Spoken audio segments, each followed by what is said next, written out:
Torej, uvod je že v bistvu Drago naredil, tako da bi jaz ne bom toliko več uvoda naredil. Zdaj, kot verjetno veste, na Glasbenem radopisnem inštitutu že zelo dolgo zbirajo gradiva, ki so tudi že zelo dolgo v digitalni obliki. Gradiva so različnih vrst, od nekih, bom rekel, starih rokopisov do seveda veliko zvočnih posnetkov, njihovih transkripcij, se pravi notografij, besedil in tudi določenih sistemov, ki so bili včasih v uporabi, pa mislim, da trenutno verjetno niso več. V glavnem, mi z njimi sodelujemo po mojih podatkih nekje tam od leta 2005-2006, se mi zdi, da smo začeli, se pravi, dobrih 10 let. In tako kot je bilo že povedano, pravzaprav imeli smo nekaj tudi čisto uradnih projektov skupaj, pa veliko tudi neuradnega sodelovanja na različnih temah. Pri čemer, kar je nas, bom rekel, kot računalničarje zanimalo, mi smo se že prej ukvarjali z raziskavami v bistvu analize glasbe, kar nas je v bistvu privlekalo, ali pa vsaj mene osebno zelo zanima pri tem sodelovanju, je seveda, da GNI ima ogromno količino gradiv, ki so zelo raznovrstna. In z tega stališča za nas kot raziskovalce zanimiva, ker niso standardna pop-rock produkcija, katero se ukvarja večina ostalega sveta, če temu tako rečem, vsaj na tem področju. In da se veliko narediti, kot bomo povedali, so pa gradiva tudi specifična in je pravzaprav treba za njih posebej razvijati pristope. Torej, jasno, kar je bilo že povedano, bom grdo rekel, enostavno je digitalizirati veliko gradiva, težko je zagotoviti metapodatke, da v tem gradivu kaj najdemo. Tako da, kar je nas, bom rekel, ali pa kar je bil naš glaven cilj pri vseh teh raziskavah, ki smo jih potem tudi delali, je pravzaprav izluščiti čim več informacij iz teh gradiv, zato da so lahko bolj dostopne, zato da lažje po njih iščemo, zato da lažje kaj najdemo. Jih organiziramo, vizualiziramo, karkoli že drugega naprej počnemo. Tako da to je glavna motivacija ali pa cilj tega, kar želimo delati z gradivi tukaj. Tako da mi smo računalničarji, seveda iz tega stališča nismo ne muzikologi, ne etnomuzikologi, torej delamo neke stvari, seveda brez navezave, pa ne znamo nujno narediti teh istih stvari. Tako da je ta navezava, bom rekel, nam v veliko veselje pa pomoč po svoje pri delu. Zdaj, mogoče, če malo, kje smo začeli, če samo par besed na to temo. Začeli smo pri tem, da smo se začeli povezovati, digitalna gradiva so nastajala, ni pa bilo neke možnosti pravzaprav vseh teh podatkov dati v eno centralno mesto. In zato smo v bistvu tam nekje več kot 10 let nazaj začeli z projektom, ki smo mu rekli Etnomuza, oziroma z izgradnjo tega arhiva digitalnih podatkov Etnomuza, kar je pravzaprav pomenilo to, da smo pač vzpostavili neko bazo, v katero so se vnašali metapodatki, to je bila multimedijska baza, se pravi, imamo lahko navezave tudi na zvočna gradiva, na slikovna gradiva in tako dalje. In še vedno, bom rekel, ta baza služi zdaj trenutno za vnašanje informacij o novih, bom rekel, vsebinah, ki jih pač obdelujejo na inštitutu. Tako da to je neka zasnova, tehnično zgledano ni več najnovejša, ampak še vedno deluje. Znotraj tega projekta so nastala neka orodja za zajem teh metapodatkov, za iskanje po tovrstnih metapodatkih in tudi neko spletno mesto, ki je namenjeno pregledovanju tovrstnih vsebin. Tako da to je bil v bistvu prvi projekt, s katerim smo začeli. Recimo, če gremo na mogoče samo toliko, samo da vidim, kje to imam, ali pa mogoče tudi nimam. Evo, spletno mesto zdaj v današnjem času izgleda že malo zastarelo, pač 12 let nazaj spletne tehnologije niso bile iste kot zdaj, ampak omogoča nam neko osnovno iskanje po pesmih, ki so v arhivu, po različnih klasifikacijah, ki jih pač, hvala. Noter se moramo prijaviti, ker je to interno orodje, ni odprto na ven, ampak mogoče se celo znam, ali pa tudi ne. Zdaj bo. Samo to, da na hitro pokažem, se pravi, načeloma lahko pač po nekih kategorijah filtriramo, to je zdaj angleški vmesnik, ker je bil namenjen nekaj časa tudi za v bistvu zunanje uporabnike, je tudi slovenski, tako da ne boste, ampak ne vem, sem šel na angleškega. V glavnem lahko iščemo po nekih variantah, pesmi, ki jih iščemo in potem recimo gledamo neke podatke v pesmih, lahko gledamo originalen rokopis, če obstaja za neko pesem, lahko bi predvajali oziroma gledali notografijo Take osnovne uporabnost ima, bom rekel, to spletno mesto. Ima tudi nekaj malo bolj zanimivih stvari, ampak jih ne bom preveč kazal, kot je iskanje po melodiji, pa malo bolj fleksibilen iskalnik, ampak bom o tem še pozneje kaj govoril, pa bomo še kakšno stvar. Ja, povedali. Zanima me, je bilo takrat v okviru projekta dodan kakšen delež gradiva oziroma se to dopolnjuje še sedaj naprej? Uporabljate tale vmesnik za sprotno?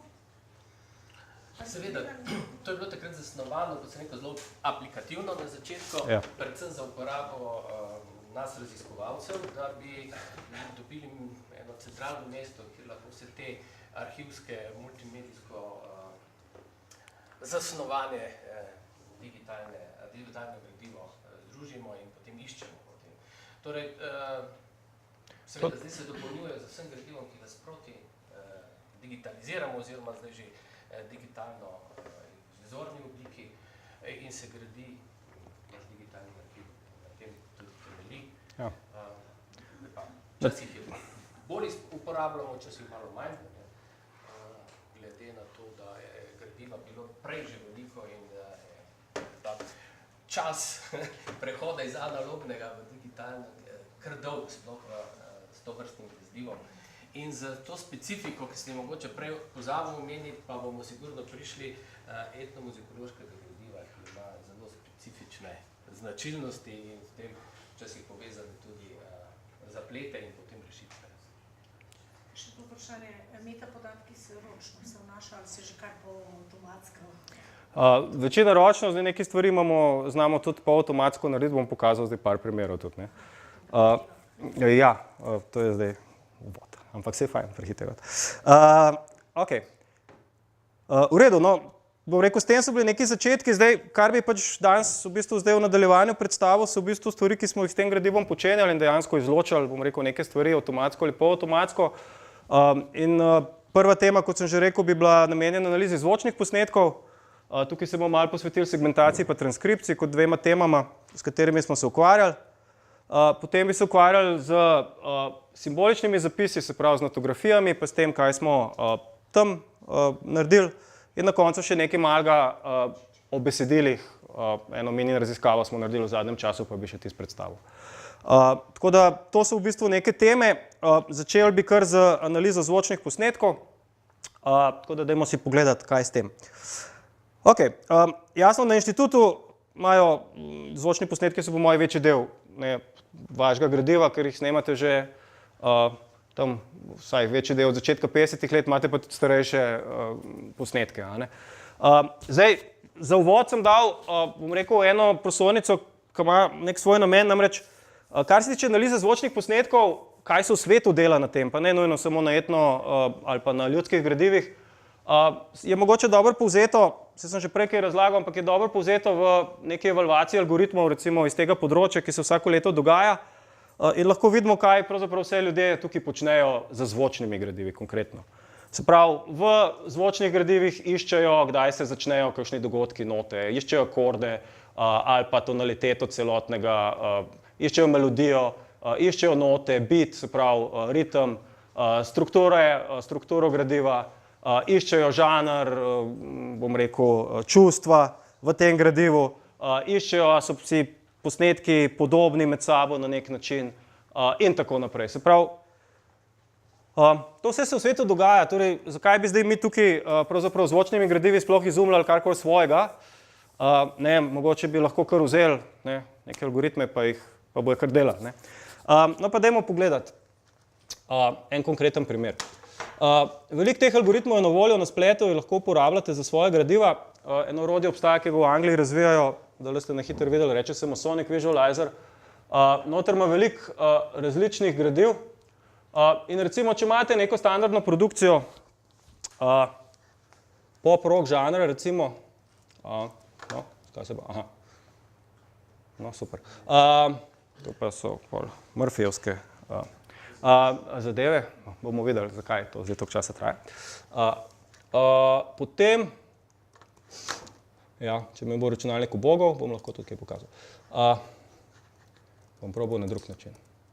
Samo malo.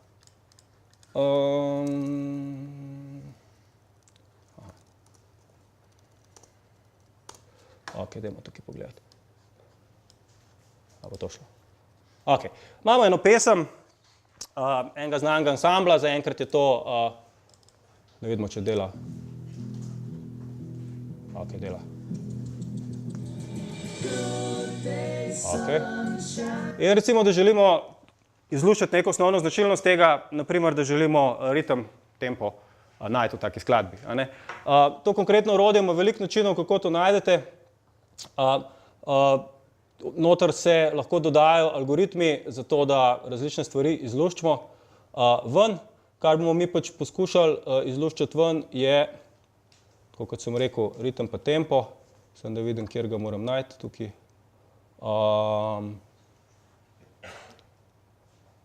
Samo da vidim, bomo šel v FileMaker, plugin, nimam biti. Aha, tole, evo. Bom zdaj zagnal eno stvar, ki mi zna ritem pa tempo tukaj ven izluščati. Smo dobili ven neke informacije, vidite, da je nekaj dokaj regularno se pojavlja. Lahko predvajamo, da vidimo, če smo to zadeli. Tele pojavitve tempa v tej skladbi na začetku malo se lovi.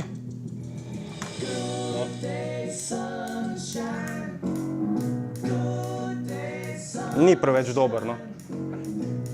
Slab primer sem izbral. Okay. Zmotil sem se. Torej, niste slišali, da je bil pretirano dober, ne? Čeprav, to bi mogel biti primer, ki je bil dober. No, to so pa stvari, ki se zapletajo, ko človek se ne pogleda dovolj natančno. Mogoče sem napačen tale bit tracker uporabil, ampak mogoče poanta je, vsaj dobri algoritmi na tovrstni glasbi dobro delujejo. To, kar smo prej mogoče videli na tistem primeru za Siddharto, zdaj sem vam pa nisem uspel tega pokazati. Ampak kar sem vam pa hotel pokazati, je pa nekaj drugega, da če vzamemo nek posnetek ljudske glasbe, v kateri zdaj začenjamo govoriti, ne,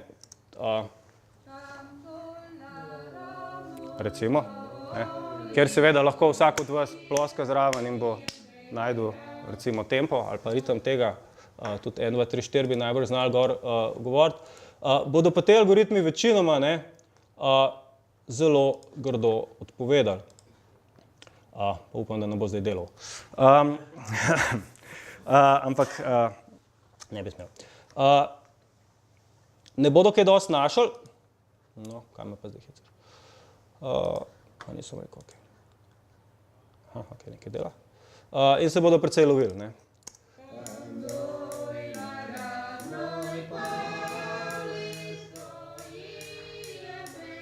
Pač nekaj si je zmislil, pa kaj dosti. Saj jaz mislim, da tele oznake, ki smo jih slišali, niso bile zelo relevantne. Tako da večina algoritmov se izkaže, ki jih ljudje razvijajo, so seveda, kar je komercialno, seveda tudi pogojeno delanje na glasbi, ki je splošno poznana. In večina od teh, če bi šli gledati na recimo to evaluacijo algoritmov, kakšne korpuse uporabljajo, na katerih preizkušajo ali pa evaluirajo te algoritme, so to korpusi popularne glasbe, mogoče je zraven še klasična glasba noter v določenih taskih, vsekakor pa ni drugih zvrsti. In temu primerno seveda tudi algoritmi delujejo dobro na tovrstnih gradivih. Na ljudskih gradivih pa ne. Pa ne samo zato, ker so specifični, recimo tovrsten bit tracker, kot se temu reče, ki išče začetke, tipično dober dela, če imamo od spodaj ritem, bas, boben in tako dalje, ker lovi te zadeve in poskuša iz tega ritem izluščiti. Zdaj seveda v večglasnem petju tega nimamo in že zaradi tega bo algoritem odpovedal. Ampak niso nujno samo to stvari, ki so, bom rekel, specifične v tem gradivu. Specifični so tudi izvajalci, pa tudi, bom rekel, posnetki sami po sebi. Izvajalci so specifični, zakaj? Zato, ker so tipično to amaterski pevci, to niso profesionalci. Kar pomeni, da njihovo petje samo po sebi ne bo tako kot studijsko petje nekega profesionalca, ampak bo tako, recimo, lahko. Kar mogoče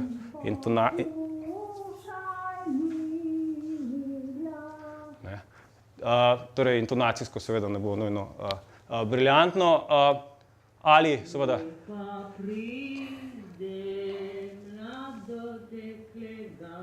pozdravi, prav lepo. Ali se zgodi, da se pozabi, ne, na sred pesmi, kaj se poje, kar je normalno. Ali, ne, boste slišali malo. To so zdaj samo začetki refrenov.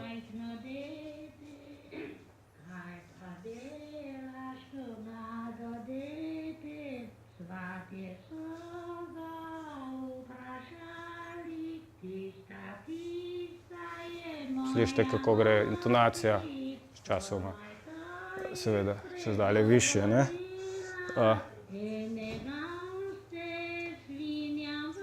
In tako dalje, se pravi, seveda, drsene intonacije in podobni pojavi so lahko dokaj pogosti tudi v tem.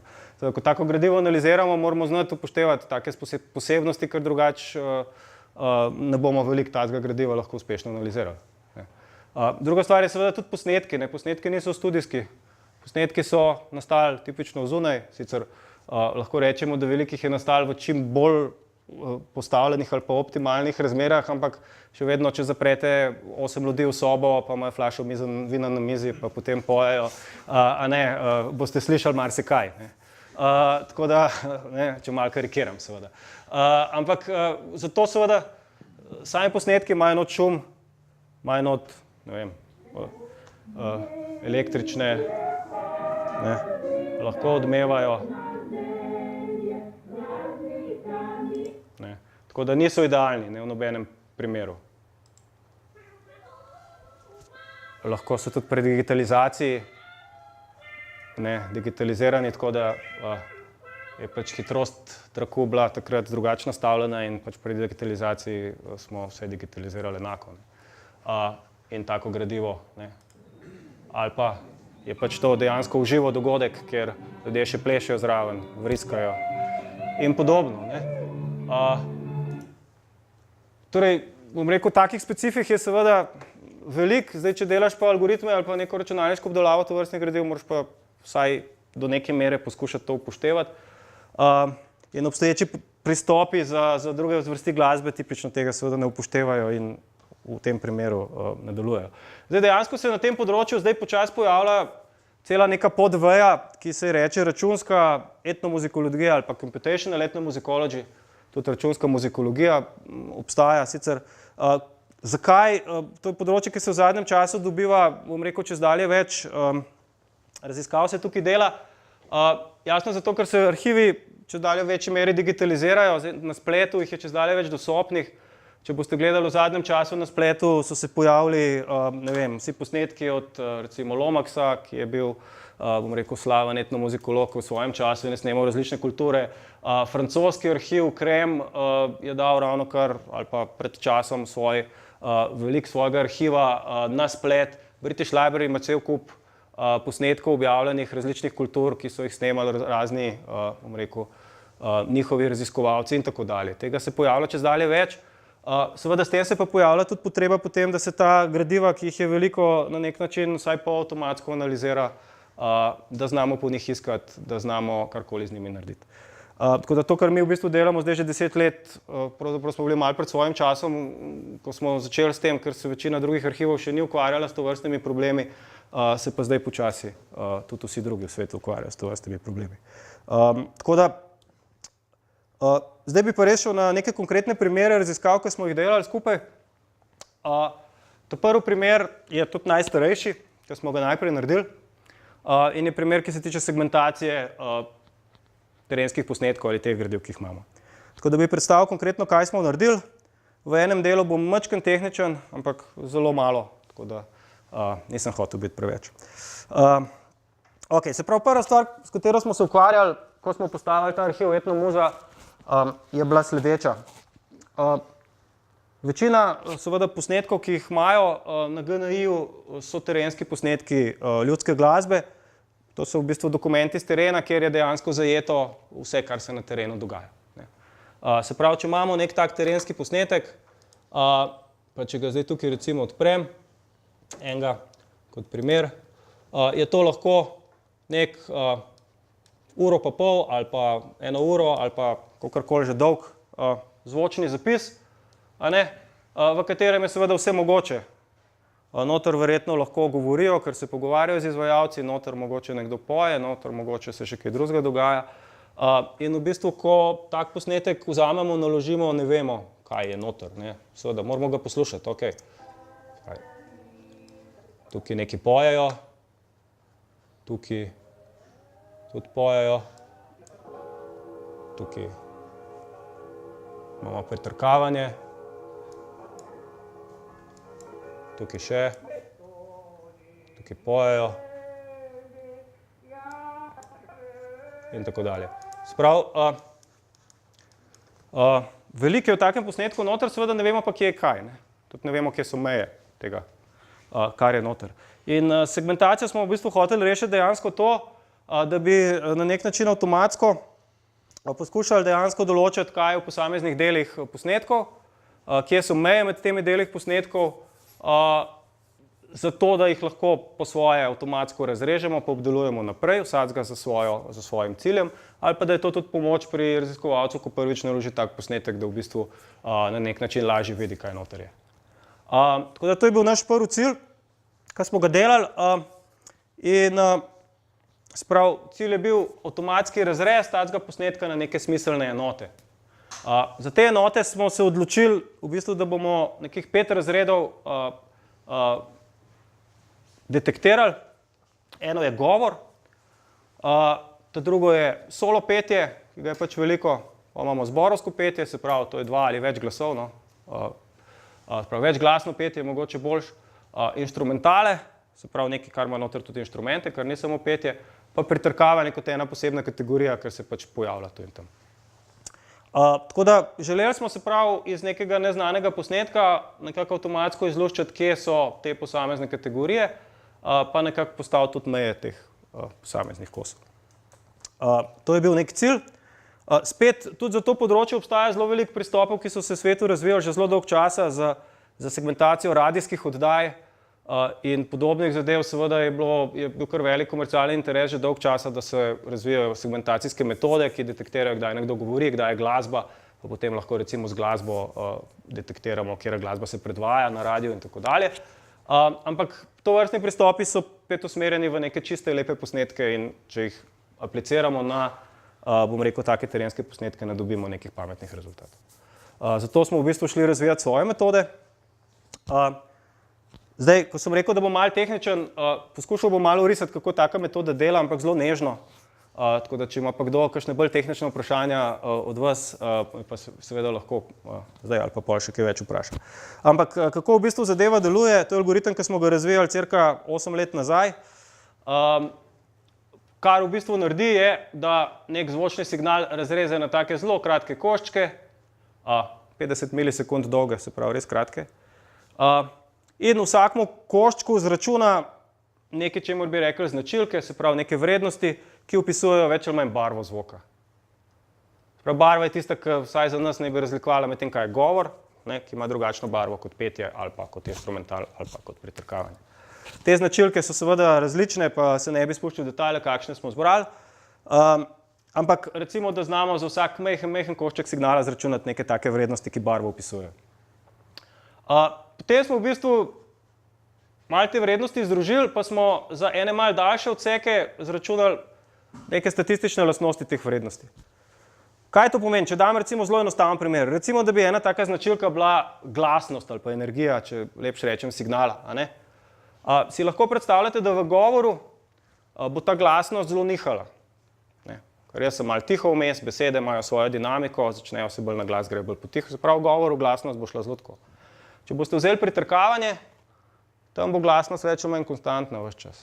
Ves čas slišimo tiste zvonce, glih veliko dinamike tukaj nimamo. In če zračunamo neko statistiko, neke glasnosti, bomo videli, da ima varianco veliko večjo na govoru, kot jo ima na pritrkavanju. In imamo že neko značilko, ki nam mogoče razlikuje med tema dvema kategorijama. In seveda takih je lahko več in pač to nekako se dela tukaj v ozadju, če tako rečem. Se pravi, zračunamo neke statistike teh značilk, ki opisujejo barvo zvoka. Ok, in ko to imamo, uporabimo v bistvu nek klasifikator, ki smo ga naučili na bazi nekih pesmi, ki smo jih sami označili, se pravi, vzeli smo nad terenskih posnetkov, neki par tisoč majhnih koščkov označili, ali so govor, ali so petje, ali so inštrumentali in tako dalje. In potem v bistvu naučili en zelo preprost klasifikator, se pravi, to je strojno učenje, nekako vzeli smo logistično regresijo, ki je zelo preprosta stvar. In smo v bistvu ga naučili, da na podlagi teh statistik vsak tak kos signala klasificira v teh 5 razredov, ki sem jih že prej opisal. Se pravi, kot ali govor, ali solo petje, ali večglasno petje, ali inštrumental, ali pritrkavanje. Pri tem, da v bistvu dobimo ne direktno klasifikacijo, ampak neke verjetnosti teh razredov za vsak majhen košček. In to je v bistvu neki izhod tega označevanja, se pravi, za vsak majhen košček dobimo verjetnosti, je to govor, je to solo petje, je to inštrument. In na podlagi teh verjetnosti potem na koncu lahko postavimo neke meje, kjer lahko rečemo, aha, tukaj je meja med govorom pa med recimo zborovskim petjem, bom še pol pokazal primer, ali pa meje postavljamo tudi tam, kjer je pač recimo tišina oziroma nekaj, če bi rekel lahko šum, kjer se nič ne poje ali pa igra. Ja. A meje postavlja, ne vem, raziskovalec ročno ali jih... Oboje je možno, ne. Se to bom zdaj pokazal. V bistvu iz tega ven je nastalo eno orodje, ki mu mi rečemo Sapphire, po angleško Segmentation of Field Recordings, ki je prosto dostopno in ki v bistvu omogoča to dela, drugače pa del tega orodja integrirano tudi v tista orodja, ki jih na inštitutu uporabljajo, zato da podatke v etnomuzo vnašajo. Tako da je na 2 načina nekako dostopno, ampak vam lahko pokažem, kako zdaj to izgleda. Si boste predstavljali. Bom zdaj isti tisti terenski posnetek naložil v to naše orodje. Prvi bom posnetek, bil je to tale recimo.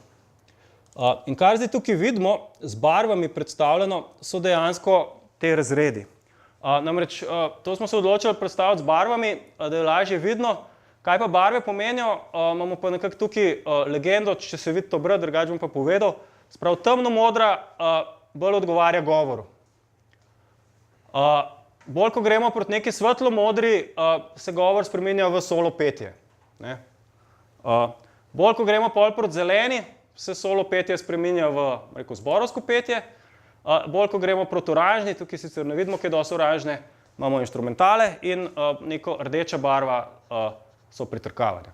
Tako da to je hiter pregled, ampak tukaj še ni zdaj mej teh segmentov postavljenih. Jaz samo hiter pregled tega, kaj je noter, in če gremo zdaj to poslušati, lahko res vidimo, da tukaj na začetku bo zbor.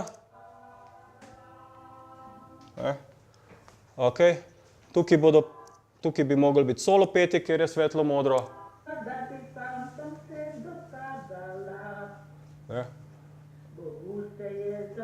Tukaj, ki je zelo temno modro, bi mogel biti govor. Tukaj bi moglo biti pritrkavanje. Tukaj je spet solo petje in tako naprej.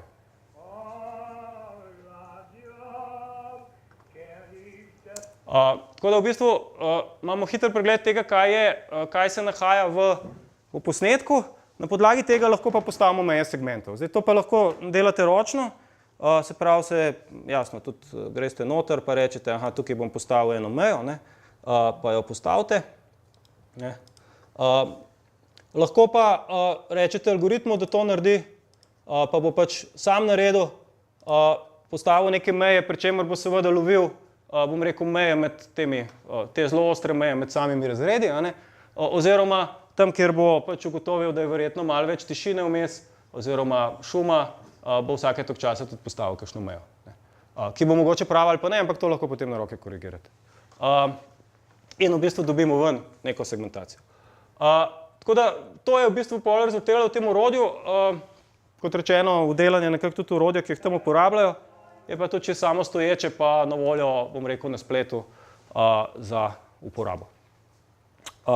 In to je recimo prvi nek tak konkreten bolj raziskovalni rezultat, ki smo ga tukaj imeli. To je bilo, kot sem že rekel, 8 let nazaj. Je pa zanimivo, da smo ta algoritem čisto malenkost prilagodili, da segmentira samo med 2 razredoma govor pa glasba, se pravi music speech segmentation, po angleško bi temu rekli. In smo ga recimo poslali na evalvacijo teh algoritmov 2 leti nazaj, kjer so imeli pač eno evalvacijo prav takih algoritmov in so jih evaluirali prav na terenskih posnetkih British Library takrat. In je bil to najboljši algoritem in ga še vedno tam uporabljajo za te namene. Tako da nismo, čeprav smo to delali recimo in trenirali izključno samo na korpusu GNI-ja, smo bili le toliko pazljivi, da smo naredili algoritem, ki sam po sebi funkcionira tudi na afriških ali pa kakršnih koli že drugih posnetkih, ki so jih tam uporabljali. Ampak zdaj tukaj ne klasificiramo pol več v 5 razredov, ne, ampak delamo music versus speech, kar je malo drugo. Ne. Tako da smo v bistvu še vedno kar uspešni, čeprav je to že kar staro. Ok, tako da to je prvi, bom rekel, tak rezultat, ki sem ga hotel danes poudariti. A so kakšne vprašanja še na tem mestu? A to še posodabljate, te algoritme? Ja, kolikor je časa. Zdaj se ravno v bistvu z enim grškim kolegom poskušava delati, kolikor imava časa o tem, da bi v bistvu zdaj nove klasifikatorje uvedli, sprav, da bi šli tako kot vsi na deep learning, sprav, na globoko učenje in da bi zadeve na novo naučili, izboljšali, pa z malo večjim korpusom. Zdaj so dejansko dostopni tudi vsi ti arhivi od Lomaxa naprej in bi lahko zadeve učili na zelo bolj raznolikih posnetkih. Tako da v bistvu je plan, da se še posodobi. Je bila pa ta zadnja posodobitev pač ta, ki smo 2 leti nazaj naredili, zato da smo ga lahko na to tekmovanje, če tako rečemo, pa evalvacijo poslali. Ker smo pač naredili ta music versus speech, ne samo teh 5 razredov. Tako da to. Ok. Zdaj, če ni drugih vprašanj, grem še na to drugo temo, kar se tiče zvočnih posnetkov. To pa je transkripcija.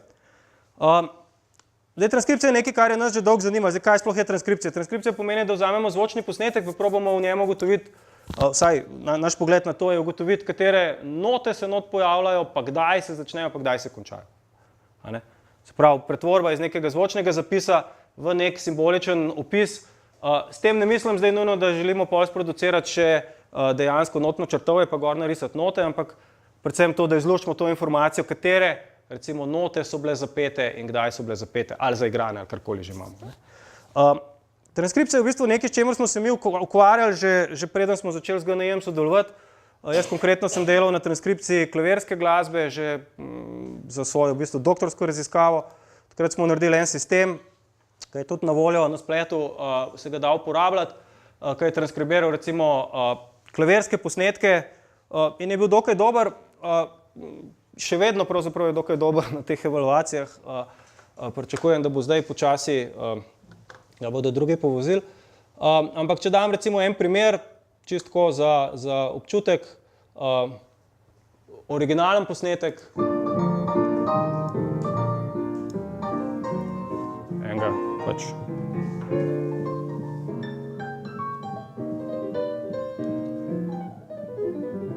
In tako dalje. No, tak posnetek mi vzamemo, potem izluščimo iz njega note, ki naj bi bile zaigrane v posnetku in potem nazaj resintetiziramo, zato da lahko poslušamo zdaj tisto, kar smo ugotovili in to se zdaj sliši tako.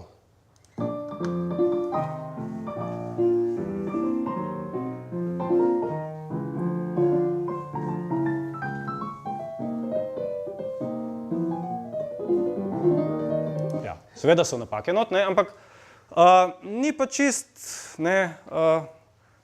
kar nekaj, ne. Ima en velik del pravilnih not doseže. Da jasno, ni to nekaj, kar bi lahko zdaj rekli, to bom pa jaz zdaj zaigral na klavirju, ker seveda marsikaj manjka ali pa je preveč. Ampak je pa nekaj, kar bi nekomu, ki bi delal recimo to transkripcijo točno tega posnetka sama, lahko bilo vsaj do neke mere v pomoč. In transkripcija je zelo težek problem v splošnem. Še vedno je trenuten state of the art, če vzamemo splošno glasbo, kakršnokoli, pa jo damo v nek transkripcijski algoritem, le okoli 50 do 60%, se pravi, če govorimo zdaj o eni številki, to pomeni lahko, da smo tiste drugi del 40% not ali zgrešili, ali pa da smo jih preveč zgenerirali. Tukaj pričakujem zdaj velik napredek v naslednjih parih letih z tem, da bo pač tako imenovan deep learning ali pa globoko učenje prišlo na to področje, ker zaenkrat še ni, ker ni bilo dovolj podatkov, se pa pojavljajo. Ampak trenutno smo tukaj približno. Ampak to, kar sem hotel reči, da tudi nepopolna transkripcija lahko uporabna. Se pravi, tudi če ni perfektna in ne bo še dolg časa ne čist perfektna, lahko uporabimo to vrstne informacije zato, da lahko po zvočnih posnetkih iščemo. Ker vendarle, če ste poslušali tisto melodijo prej, če bi jaz uporabil za iskanje, pa bi vtipkal prvih par not te melodije, bi jo tudi na tisti transkripciji našel. ker so bile te note noter, ne, ko sem jih izluščil ven iz signala. Ali pa po drugi strani, kot sem rekel, kot pomoč pri ročnem transkribiranju, tudi lahko transkripcijo uporabljamo. Zato je to zelo relevanten problem, veliko se dela na njem, boljše rezultate se seveda dosega na nekih domenah, če jih omejimo. Se pravi, če jaz rečem, zdaj bom pa samo klavirsko glasbo delal, bom lahko seveda več naredil, kot če rečem, vso glasbo na svetu bom transkribiral, ker ti se pač težko. Tako da mi smo se seveda tukaj, ko smo delali za GNI, malo omejevali pri domenah, zato da smo lahko kaj boljšega naredili. In ta prva stvar, ki smo jo delali, so bila pritrkavanja. Pritrkavanja seveda poznate, se pravi, igramo neke ritmične vzorce, bi jaz temu rekel.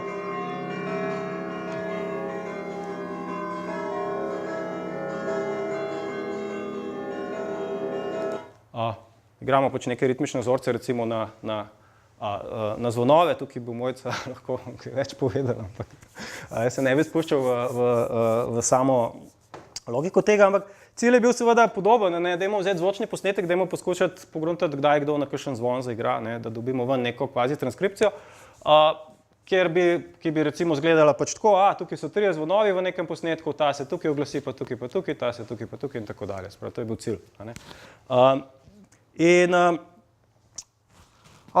Jasno, zakaj bi to delali? Zato, da lahko morda iščemo po takih vzorcih, da lahko primerjamo taka pritrkavanja med sabo, zato da bi lahko neke analize delali, kako se te stvari pojavljajo, ponavljajo v teh gradivih.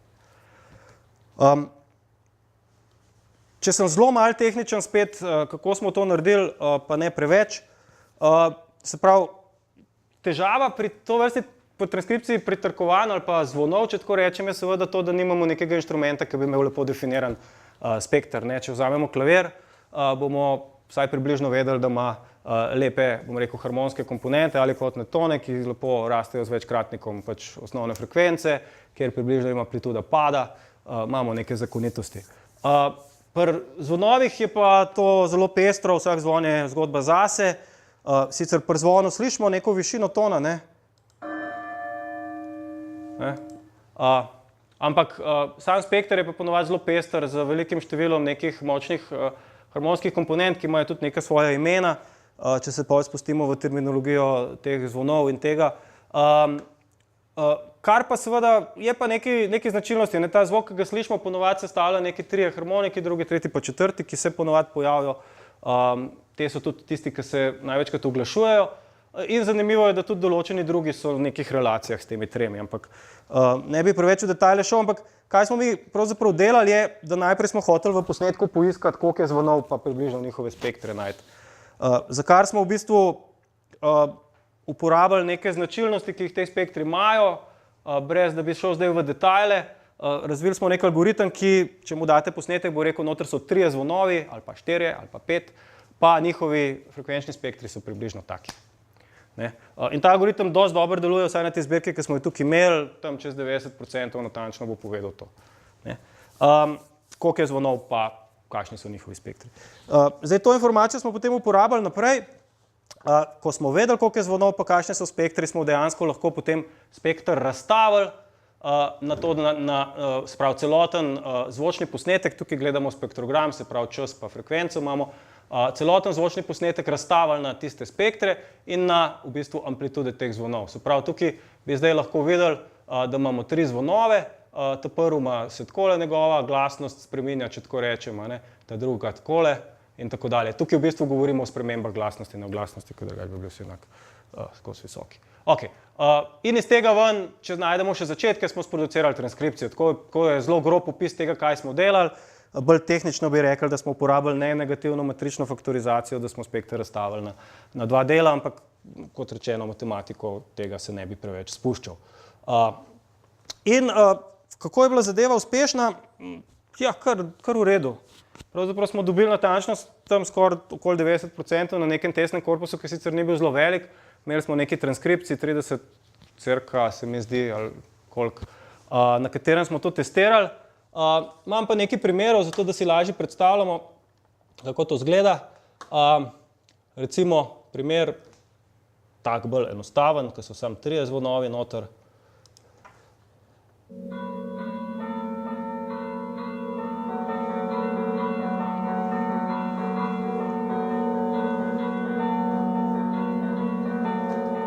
in tako naprej. Smo mi naredili transkripcijo, ki se bo zdaj kot klavir predvajala nazaj, ne kot zvonci, ampak samo to, da bomo slišali.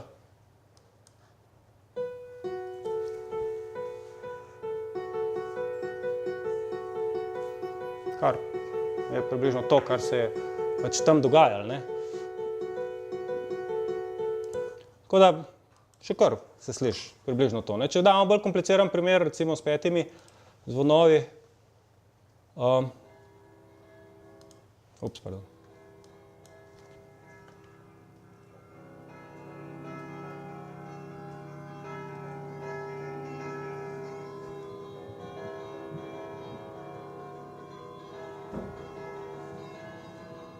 Ki včasih že težko slišati vsakega posebej. Tako da pri takem primeru recimo se pa pol rezultat sliši približno takole.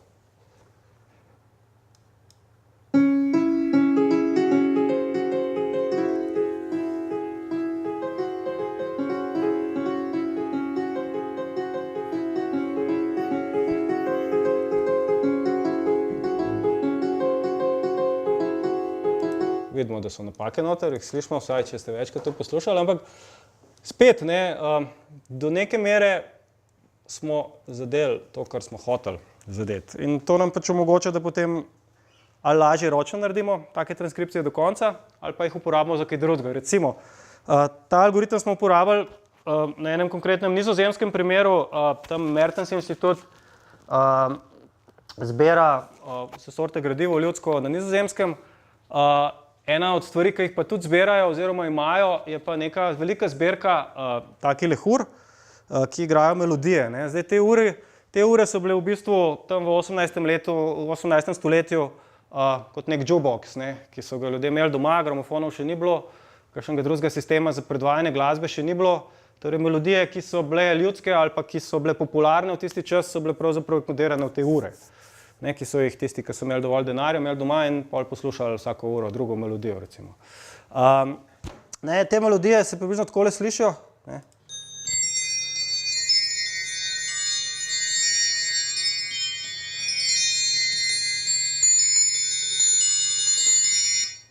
In tako naprej. Malo to še se bolijo, če predolgo poslušaš to. In naša naloga je bila to transkribirati, zato da bi lahko po teh melodijah iskali pa jih analizirali. Kar smo v bistvu z tem podobnim algoritmom, kot smo ga tukaj za pritrkavanje uporabili, naredili in rezultat ni tako slab.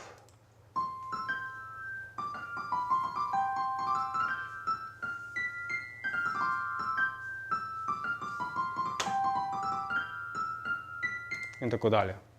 Približno smo razumeli, zakaj gre v tisti osnovni melodiji. Dejansko so te transkripcije pol tudi uporabili na samem inštitutu, da so celo zbirko transkribirali in zato, da lahko iščejo zdaj po njej na podlagi melodije.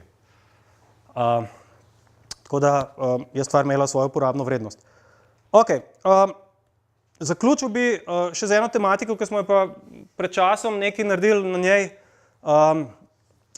nima pa še svoje prave uporabe, se pa tudi malo dela o tem. Seveda naslednja stvar, ki smo jo hoteli reči ali pa narediti je, kaj pa bi mi lahko naredili s transkripcijo večglasnih pesmi, kjer jih je zelo veliko v tem gradivu, pa fajn bi bilo ne na roke vseh teh transkripcij delati. Seveda, če govorimo o transkripciji petja v splošnem, transkripcija solo petja, ne, enega glasu, je več ali manj rešen problem. Tukaj se pač da dosti zanesljivo ugotoviti to osnovno frekvenco, s katero nekdo poje, kjer je mogoče največ tukaj še težav je, da mogoče pretvorba v note, iz tega v note ni čisto trivialna, ker pač glas je zvezan in zdaj, kje se ena nota začne, pa druga ali pa konča, pa druga začne, ni nujno čisto najbolj definirana stvar, tako da tukaj se lahko še napake, ampak če imamo solo posnetek, se ga da dosti zanesljivo pravzaprav v note pretvoriti. V večglasju je pa težava, v bistvu ni pametnih pristopov trenutno v svetu, ki bi to reševali. Večina transkripcijskih algoritmov je narejena za inštrumentalno glasbo, kjer imajo neke pričakovanja o tem, kakšne imajo inštrumenti zvok. Pri petju pa tega ni, ker ima pač vsak malo svoje značilnosti, poleg tega se še seveda sam glas med vokali razlikuje, barva glasu in tako dalje, že samo pri enem pevcu.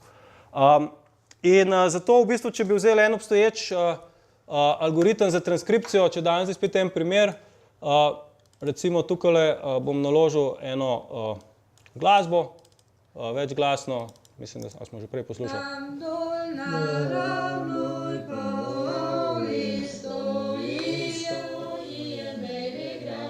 Okay. In tako naprej, pol še malo še kakšen glas več pride noter.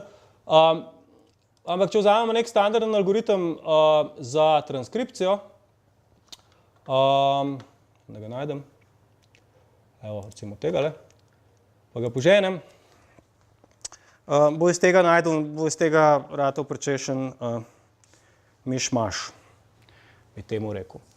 Ker pač algoritem ne pričakuje petja in zato bo produciral veliko čudnih not.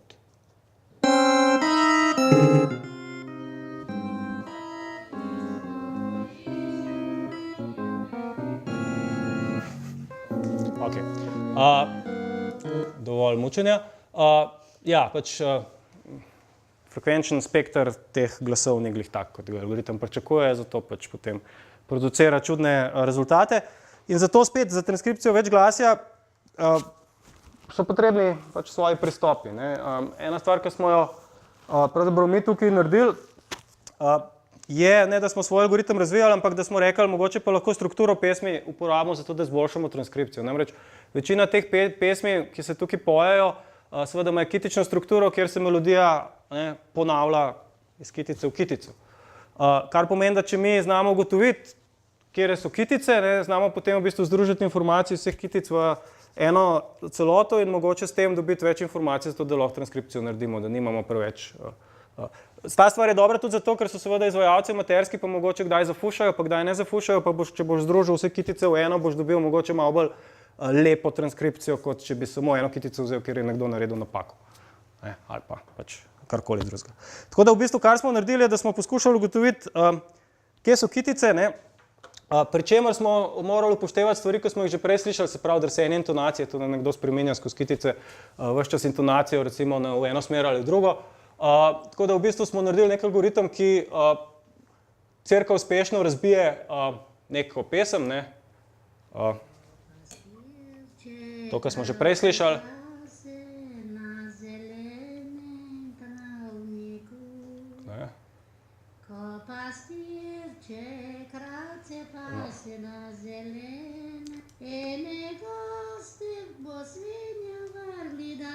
To smo že prej poslušali, ko drsi ves čas intonacija navzgor. To je sicer solo petje, ampak sem ga zdaj tukaj dal, ni več glasno, zato za primer. Ampak kar smo zdaj mi tukaj uspeli ugotoviti, pa ne bi preveč o tehnikah, kako, je, da smo znali na nek robusten način izračunati podobnosti znotraj te pesmi, kje je kakšen košček pesmi podoben drugemu koščku, pri čemer seveda moraš upoštevati, da je lahko tempo drugačen, da je lahko višina petja drugačna zaradi drsenja intonacije, pač moraš biti dovolj robusten, da znaš en košček zvoka, ki je tukaj, pa na nek način zapet dobro primerjati z enim koščkom zvoka, ki je na začetku signala, pa je malo drugače odpet. No, to smo pač naredili in dobili nek algoritem, ki nam recimo najde meje kitic. Na nekem korpusu so približno 80% recimo uspešnostjo. Ponekod odpove, ponekod samo fazo zamakne, pa na sred kitice reče, da se začne, ampak to so že detajli. In potem smo v bistvu to, da vemo zdaj, kakšna je struktura, uporabljali za transkripcijo. In smo v bistvu iz vseh kitic združili informacije v eno in nekako poskušali izboljšati nek obstoječ pristop za transkripcijo. In smo v bistvu zboljšali njegovo natančnost za cirka 20%, se pravi, namesto da bi samo 50% nos zadev, jih zdaj zadane 70%. Zdaj seveda to spet ni uporabno, da bi rekel, to je zdaj moja transkripcija, je pa lahko uporabno kot pomoč za nekoga, ki to dela, ali pa tudi za iskanje po takih gradivih, ker tudi če imaš 70% not, morda že lahko najdeš melodijo ali pa nekaj podobnega v takem gradivu. Recimo, če dam za primer to pesem, ki smo prej slišali začetek,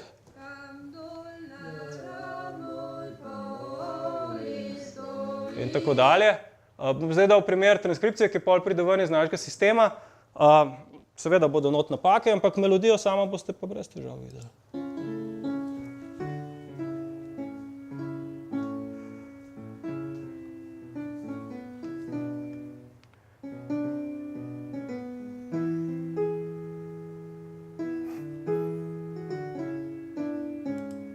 Ne? Zdaj, tukaj on, ki bas linijo pel, je precej fušal, sicer, če ste ga prej poslušali, tako da zdaj tukaj bas linija ni bila glih lepa. Melodija je bila kakor tok, ponovljenih not ni naredil ponovitve in tako, ampak več ali manj je pa zadev. Tako da te algoritme mi dejansko poskušamo vgraditi tudi v eno orodje, ki bi bilo spletno orodje, ki ga sicer ne moram pokazati, ker nekaj ne dela, ampak ki je pravzaprav nek spet stranski raziskovalni rezultat, ki v bistvu bi bilo čisto spletno orodje, ki bi omogočalo lažjo transkripcijo tistim, ki se loti transkripcije.